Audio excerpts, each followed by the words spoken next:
Hello friends, good morning. Welcome to my YouTube channel. दोस्तों, आज हम लोग पढ़ेंगे क्लास 10th का साइंस से संबंधित इंपॉर्टेंट्स ऑब्जेक्टिव और सब्जेक्टिव क्वेश्चंस को पढ़ेंगे। यानी कि इसमें ऑब्जेक्टिव प्लस सब्जेक्टिव दोनों क्वेश्चन शामिल हैं।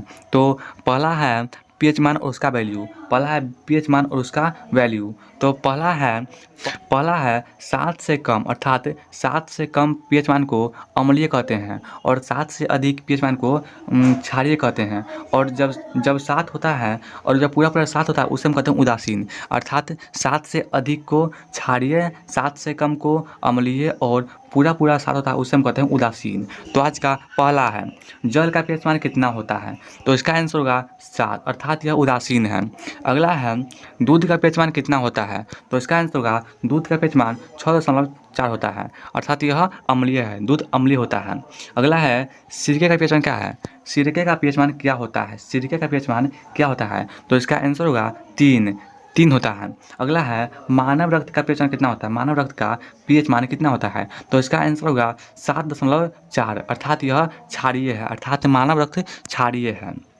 अगला है नींबू का पीएच मान कितना होता है, नींबू के रस का पीएच मान कितना होता है, तो इसका 2.4 है, यानी कि यह अम्लीय है, खट्टा थोड़ा होता है।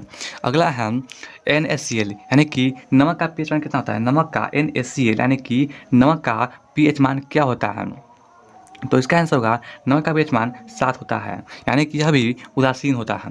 अगला है पीएच पैमाने का पता किसने लगाया, यानी कि पीएच मान का खोज किसने किया, तो इसका आंसर होगा सरेंसन ने पीएच मान का पता लगाया। अगला क्वेश्चन है अम्लीय घोल का पीएच मान कितना होता है, तो मैंने आप लोगों को बताया कि अम्लीय घोल का पीएच मान 7 से कम होता है।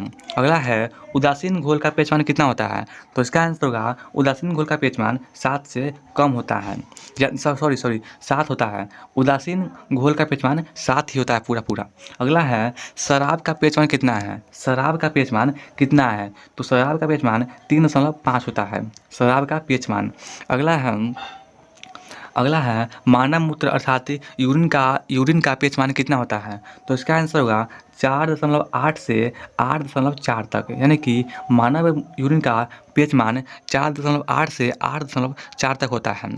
अगला है समुद्री जल का पीएच मान कितना होता है, तो इसका आंसर होगा 8.1, अर्थात यह क्षारीय है, यानी कि समुद्री जल खारा होता है, अर्थात क्षारीय होता है।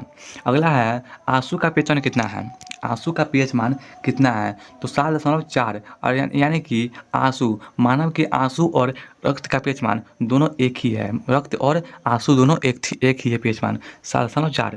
अगला है मानव के लार का पीएच मान कितना है, यानी कि मानव के मुंह में तीन जोड़ी लार ग्रंथि होते हैं, उनमें से उनका ही पीएच मान कितना है, तो 6.5 से 7.5 की होता है, यानी कि मानव लार का पीएच मान 6.5 से 7.5 होता है।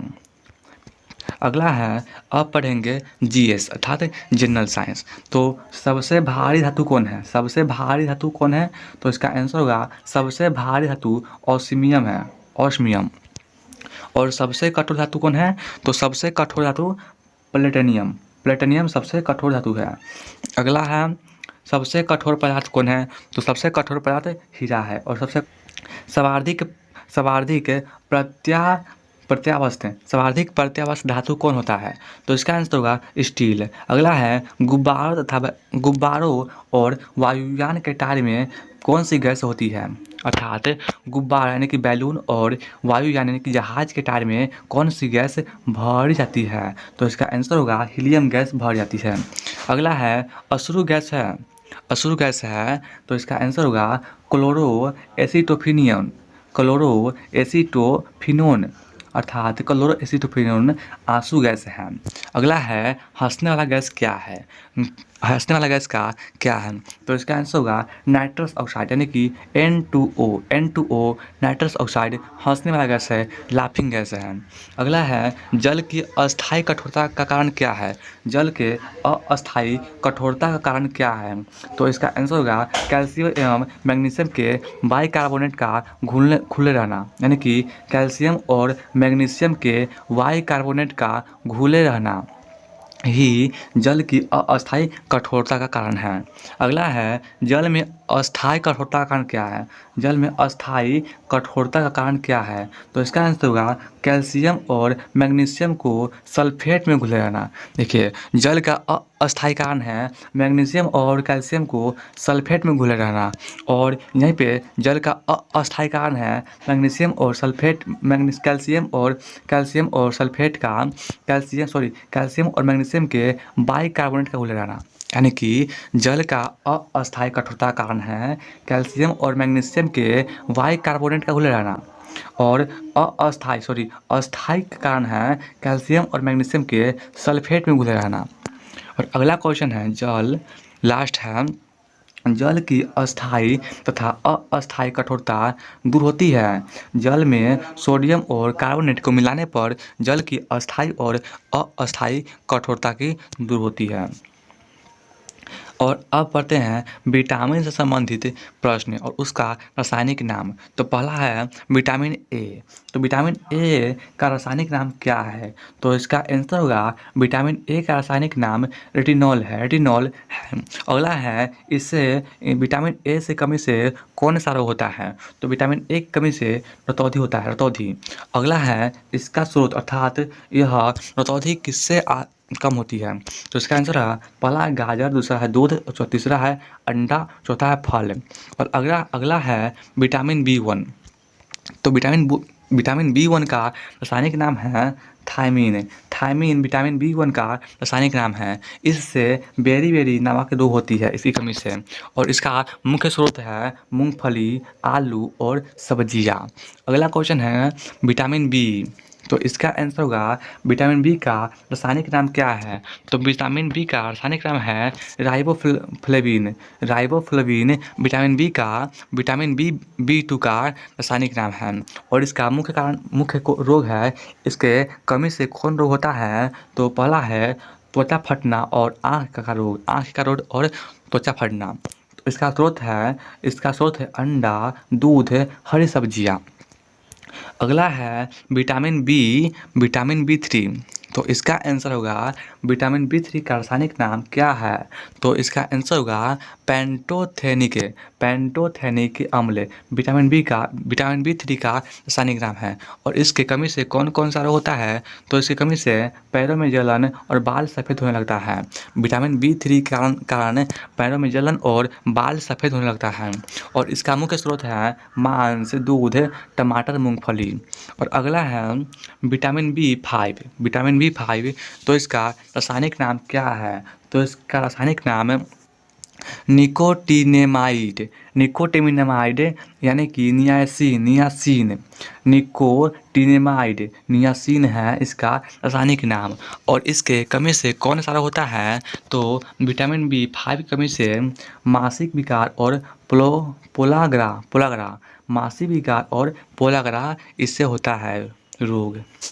और इसका स्रोत क्या क्या है? तो इसका स्रोत है मांस, मूंगफली और आलू।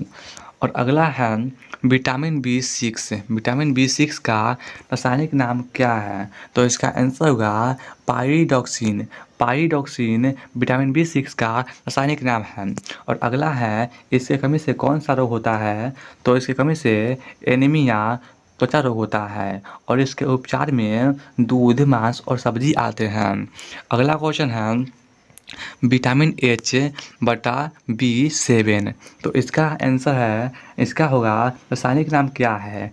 तो इसका रासायनिक नाम बायोटीन है, और इसके कमी से बालों का गिरना और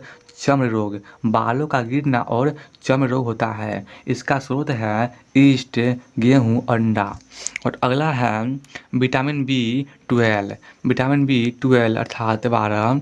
तो इसका है रासायनिक नाम क्या है? तो साइनोकोबालामीन इसका रासायनिक नाम है, और इसके कमी से एनीमिया, पांडु रोग होता है, और इसका मुख्य स्रोत है मांस, कलेजी और दूध है। अगला है विटामिन सी।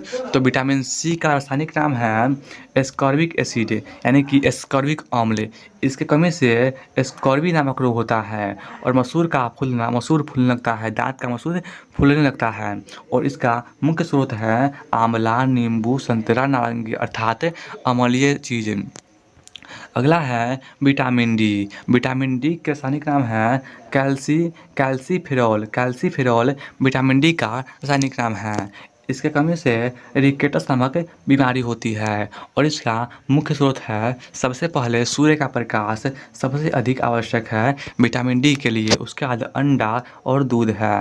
और अगला है विटामिन ई। तो विटामिन ई का रासायनिक नाम टेकोफेरॉल है। विटामिन ई का रासायनिक नाम टेकोफेरॉल है। इसके कमी से कौन सा रोग होता है?